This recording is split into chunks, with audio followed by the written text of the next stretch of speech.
Bukan sangat warga asing kan. Nak sambung kongsi pacai. Bawa ACC. Sampah banyak gila di Malaysia. Apa cerita? Apa cerita? Sampah banyak. Sampah banyak. Itulah. Banyak sangat warga asing. Sampah. Sampah banyak. Malu lah. Malu Malaysia. Media sosial kembali ramai setelah warganet Malaysia merasa tersinggung dengan sebutan Malaidesh, julukan sindiran yang menggabungkan Malaysia dan Bangladesh. Ironisnya, Malaysia sendiri selama ini sering menyebut Indonesia dengan istilah menghina seperti Indon dan Indianesia. Loh, kok sekarang malah baperan? Fenomena ejek-mengejek ini bukan barang baru. Hubungan emosional antara masyarakat Indonesia dan Malaysia kerap diwarnai saling sindir di internet, terutama sejak era media sosial menguat. Dari budaya, olahraga, hingga urusan ekonomi, rivalitas digital ini seperti tak pernah padam. Salah satu isu yang sering jadi bahan ejekan adalah asal-usul etnis dan status tenaga kerja. Sebagian netizen Malaysia mencibir Indonesia karena dianggap terlalu beragam atau tertindas secara ekonomi. Namun kenyataannya, data menunjukkan kontribusi Indonesia dalam sektor tenaga kerja Malaysia justru krusial. Menariknya, ketika muncul sebutan Malaidesh, banyak figur publik dan netizen Malaysia langsung kebakaran jenggot. Padahal sebutan itu muncul sebagai respons terhadap derasnya arus migrasi dari Bangladesh ke Malaysia, yang jumlahnya bahkan menyaingi penduduk pribumi di beberapa daerah. Fakta lainnya, Malaysia bukan hanya negara dengan jumlah pekerja migran Bangladesh terbanyak di ASEAN, tetapi juga menjadi pusat konsentrasi komunitas asing yang dominan di berbagai sektor informal. Jadi, apa sebenarnya yang membuat mereka marah saat disebut Malaidesh? Dalam laporan resmi yang dirilis awal tahun 2025, disebutkan bahwa Malaysia menerima lebih dari 1 juta pekerja Bangladesh, baik legal maupun ilegal. Banyak dari mereka bekerja di sektor konstruksi, perkebunan, hingga layanan domestik. Seiring waktu, komunitas Bangladesh ini membentuk koloni permanen di sejumlah kota besar seperti Kuala Lumpur, Penang, dan Johor Bahru. Kehadiran mereka membuat masyarakat lokal mulai merasa terdesak secara ekonomi dan sosial. Yang menarik, beberapa politisi Malaysia sendiri menyuarakan kekhawatiran soal dominasi pekerja migran ini. Isu pun memanas ketika media internasional menyebut Malaysia sebagai koloni ekonomi migran Asia Selatan. Istilah halus yang akhirnya memicu sindiran Malaidesh. Netizen Indonesia yang sudah lama jengah dengan ejekan Indon membalas dengan sindiran Malaidesh sebagai bentuk satir. Tapi balasan itu justru dianggap rasis oleh sebagian netizen Malaysia. Padahal konteksnya adalah ironi dari apa yang mereka lakukan sendiri selama ini. Secara geopolitik, Malaysia menghadapi dilema demografi. Pertumbuhan penduduk pribumi stagnan, sedangkan kebutuhan tenaga kerja meningkat. Solusinya? Membuka keran migrasi, terutama dari Bangladesh dan Nepal, karena biaya murah dan suplai yang stabil. Namun di balik itu, ada dinamika ekonomi yang lebih dalam. Malaysia menekan upah minimum di sektor informal, yang mendorong masuknya pekerja asing.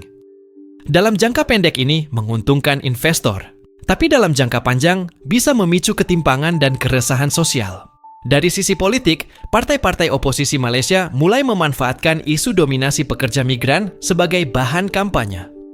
Mereka menyebut bahwa pemerintah gagal mengontrol arus migrasi dan justru mengorbankan kepentingan rakyat lokal demi ekonomi. Cukup serumpun, ini sudah terlalu keterlaluan menurut gue ya, buset dah. Ngapa sih? Ada apa sih nih akun nih? Siapa nih troll Garudes gitu? Ngapa sih? Ada apa? Tiba-tiba gitu ya dia menggunakan profil dengan foto lambang Garuda dengan diedit muka gue. Aduh gila, jujur gue kecewa guys. Kecewa gue dengan hal ini guys. Ini lambang negara bro, nggak bisa dipermainkan. Ini lambang negara. Please gitu ya, lu boleh gitu ya menggunakan ya muka gue sebagai meme dalam hal sepak bola saja. Karena gue hanya ngebahas tentang sepak bola, tidak ngebahas tentang ekonomi atau yang lainnya gitu guys ya. Please lah, nggak respect kok kayak gini. Gue di sini hanya ngebahas tentang sepak bola gitu guys ya. Jujur gue kecewa, ini lambang negara yang sudah diatur gitu ya dalam yang undang-undang negara Indonesia gitu guys ya. Waduh kecewa guys. Sementara itu, Indonesia yang selama ini kerap menjadi sasaran ejekan, mulai menunjukkan ketahanan ekonomi dan sosial yang lebih stabil. Kemandirian pangan, peningkatan UMKM, dan pertumbuhan ekonomi digital jadi bukti bahwa ejekan tak punya dasar kuat. Dampak dari narasi ini tidak hanya terbatas pada wacana media sosial, tapi juga menyentuh hubungan antar warga dan persepsi publik di tingkat ASEAN. Jika tidak dikendalikan, bisa memengaruhi iklim kerjasama dan rasa saling percaya antar bangsa. Dunia internasional pun mulai menyoroti ketegangan ini. Beberapa pengamat ASEAN menyebut fenomena sindir-menyindir ini sebagai bentuk kegagalan komunikasi lintas budaya. Padahal ASEAN sendiri sedang giat membangun integrasi ekonomi dan sosial antar anggota. Namun, di tengah dinamika tersebut, Indonesia tetap menjaga posisi yang relatif kuat.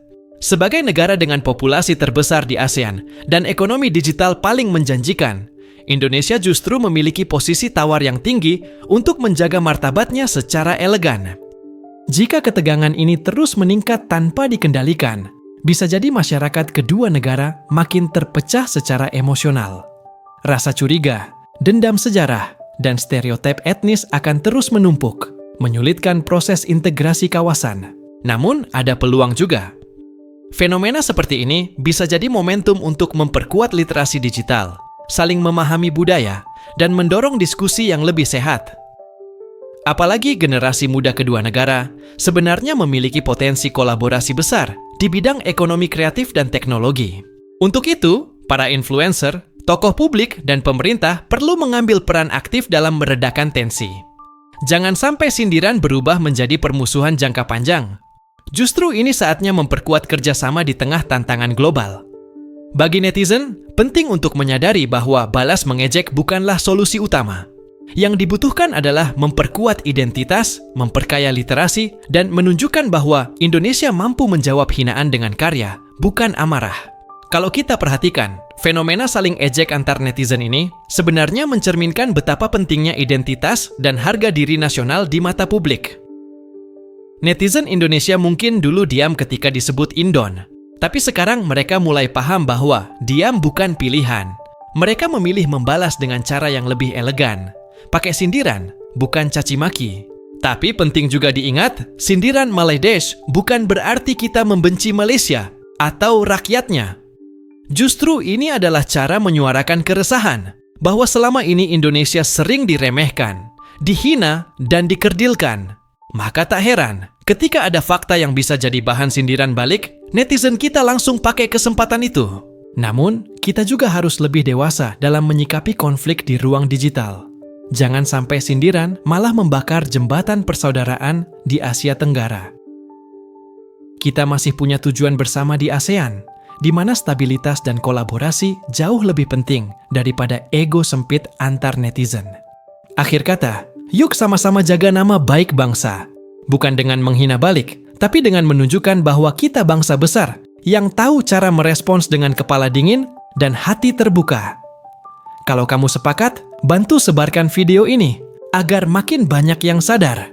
Martabat bangsa bukan sekadar kata-kata, tapi tindakan nyata.